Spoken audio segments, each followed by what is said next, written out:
Welcome to the Project Zion podcast. This podcast explores the unique spiritual and theological gifts Community of Christ offers for today's world.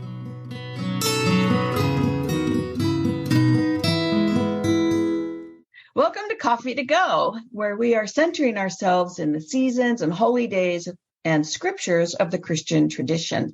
I'm Karin Peter, and I'm here with Blake Smith. We are your hosts, and we welcome you on this journey. So when we look at where we are this week, we have some extra episodes this week because this is Holy Week. And so our last episode was Palm Sunday, but today's episode is actually Maundy Thursday. So hopefully you're hearing this on Thursday of Holy Week. And Maundy Thursday is the day that we are with Jesus and his disciples or his followers, and they're having dinner. And sometimes we forget that the dinner they're having is the Passover meal, that this is a religious holiday, a religious tradition, a religious gathering that has all kinds of traditions with it. And being Jews, Jesus and his disciples are observing Passover and having dinner together. Now, it's called Maundy Thursday. Maundy, M-A-U-N-D-Y, is from the Latin word that is to mandate. And the mandate in this particular lectionary scripture for Maundy Thursday is the commandment, the mandate or commandment that Jesus gives in this particular scripture. And we forget that there was a mandate given for Christians. And the mandate is to love one another. So at this meal, the disciples are eating dinner together. Jesus teaches a lesson in discipleship by washing the feet of the disciples. And that's why a basin and a pitcher, or a bowl and a pitcher, or a bowl and a towel are often used as symbols for the holy day of Maundy Thursday. So we're going to hear that scripture, and all of that will make sense as Blake reads the story of where we are with Jesus this week. All right. Our scripture is from John chapter 13, and we're going to begin with the third verse, and we'll leave out a few verses in between, but basically 3 through 35. Jesus, knowing that the Father had given all things into his hands, and that he had come from God and was going to God, got up from the table, took off his outer robe, and tied a towel around himself. Then he poured water into a basin and began to wash the disciples' feet and to wipe them with the towel that was tied around him. He came to Simon Peter, who said to him, "Lord, are you going to wash my feet?" And Jesus answered, "You do not know now what I am doing, but later you will understand." And Peter said to him, "You will never wash my feet." Jesus answered, "Unless I wash you, you have no share with me." Simon Peter said to him, "Lord, not my feet only, but also my hands and my head." Jesus said to him, "One who has bathed does not need to wash except for the feet, but is entirely clean, and you are clean, though not all of you." For he knew who was to betray him. For this reason he said, "Not all of you are clean." After he had washed their feet, had put on his robe, and had returned to the table, he said to them, "Do you know what I have done to you? You call me teacher and Lord, and you are right, for that is what I am. So if I, your Lord and teacher, have washed your feet, you also ought to wash one another's feet. For I have set you an example that you should do as I have done to you. Very truly, I tell you, servants are not greater than their master, nor are messengers greater than the one who sent them. If you know these things, you are blessed if you do them." When he had gone out, Jesus said, "Now the Son of Man has been glorified, and God has been glorified in him. If God has been glorified in him, God will also glorify him in himself, and will glorify him at once. Little children, I am with you only a little longer. You will look for me, and as I have said to the Jews, so now I say to you, where I am going, you cannot come. I give you a new commandment, that you love one another. Just as I have loved you, you also should love one another. By this, everyone will know that you are my disciples if you have love for one another. I so relate to Peter in this. They've given up everything to follow this guy. They believe him to be all that he says he is. They've witnessed. And here he is kneeling at their feet, wanting to wash their feet. And I'm like, oh, no, you shouldn't wash my feet. I should be washing yours. Very, very humbling. It goes with those scriptures where Jesus talks about the first being last and the last being first. And it's not about cleanliness. It's not about righteousness. It's not about any of that. It's all about humility. And we forget that sometimes with some of the popular Christian dialogue that's out in the world today that's not humble at all, that doesn't demonstrate humility and compassion and service, but rather talks about privilege and power. And we have to ground ourselves in these scriptures, in these stories, and walk with Jesus and realize that Jesus was about humility and also radical hospitality. That the washing of feet was an act of hospitality. That was what your servants would do to your guests.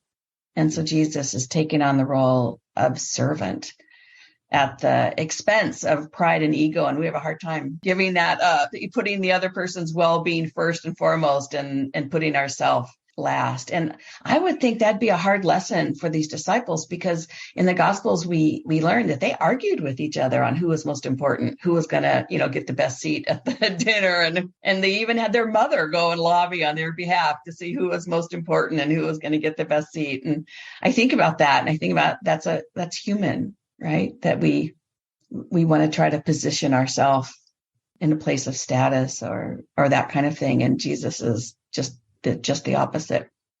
So when we talk about how is this relevant today, to me, that's the top thing, is that we have a hard time putting our own ego and our own agendas to the side and our own need for control to the side and thinking about the welfare of others first and focusing on humility. It's tough. So if you have a hard time with that, join the club, because I have a hard time with that too.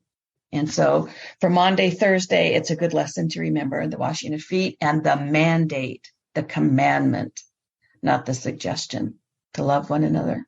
So, yeah, that humility and radical hospitality is such a difficult thing. Many times as we've gone through these scriptures, the countercultural nature, it goes against everything we're taught. So we get to a point like this and we say, how can I experience this week? We do that with the Coffee to Go every week. And so when we think about how we might experience this radical hospitality, be a part of that, be a part of the humility, putting other people first, one thing that we might do would be to invite someone to a meal, or maybe out for coffee or a cup of tea. I realize over the last year when I've had coffee time that people say, well, what if you don't drink coffee? So maybe a cup of tea.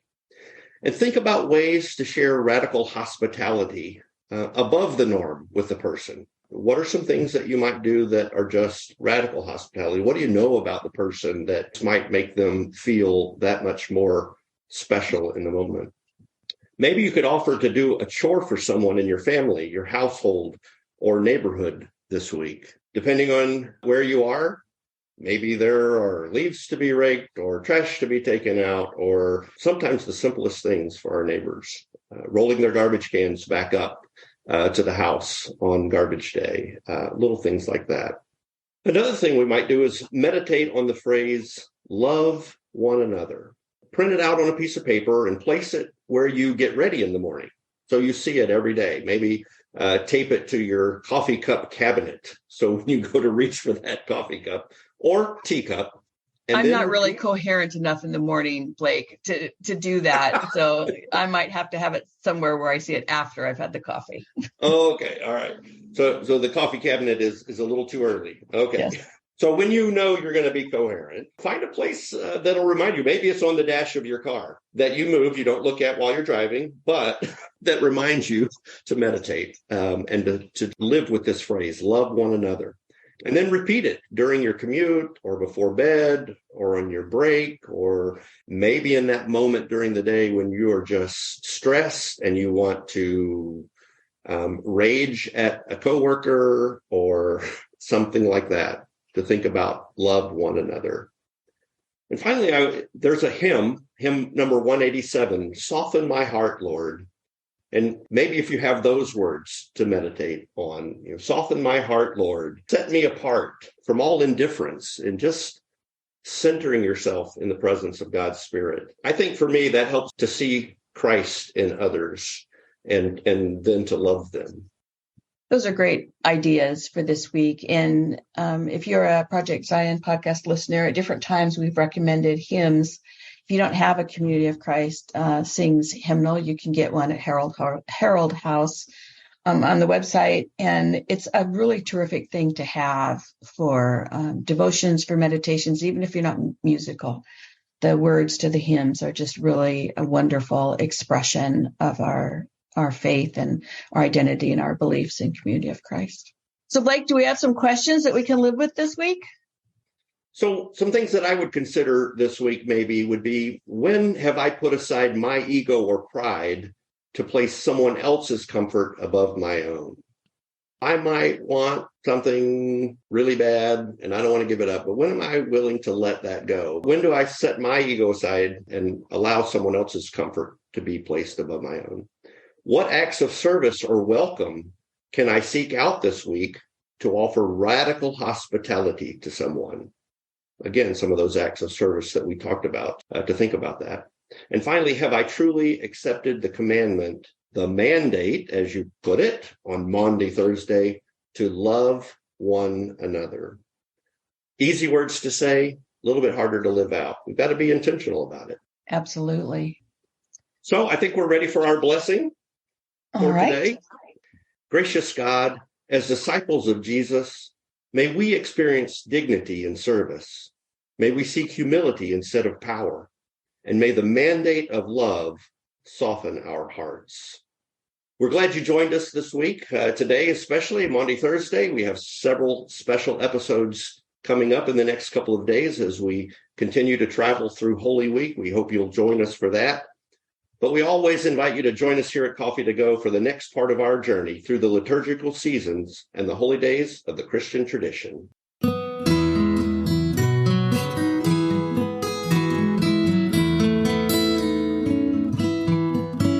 Thanks for listening to Project Zion Podcast. Project Zion Podcast is a ministry of Community of Christ.